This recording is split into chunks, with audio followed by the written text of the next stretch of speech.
Haqiqiy domashniy tayyorlanishiga atigi 30 daqiqa ketadigan blinni tort tayyorlaymiz. Shunaqa ham og'izda eridi. Tuxumlarimizni idishga chaqib, shakar bilan miksersiz shunda venchikda aralashtiramiz. Chimdim tuz, ustidan unni solib, yaxshilab xuddi blinchikni xamirga tayyorlagandek tayyorlaymiz. Sal boshqacharoq bo'ladi. Sutni ham qo'shib, yaxshilab aralashtiramiz. Saryog'imizni eritib mikrovalnovkada massamizga qo'shib yana aralashtiramiz. Shunaqangi massa hosil bo'lishi kerak. Qizigan tovamizda orqa oldini pishirib olishni boshlaymiz. Mana pishirib oldik. Mazasi oddiy blinchikidan umuman farq qilar ekan. Ichiga kremini tayyorlaymiz. Mana qaymoqni mikser qilib, ustidan sushoniy molokoni qo'shdim. Varyonni qo'shsangiz ham bo'ladi.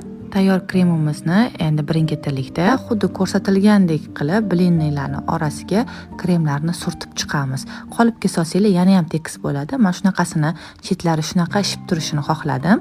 Endi bir kechaga xolodilnikka qo'yib qo'yamiz. Ustini xohishga ko'ra bezatamiz. Ishoning, tayyorlab ko'rganingizga umuman afsuslanmaysiz. Hammaga birdek yoqadi. Yoqqan bo'lsa bitta dona like.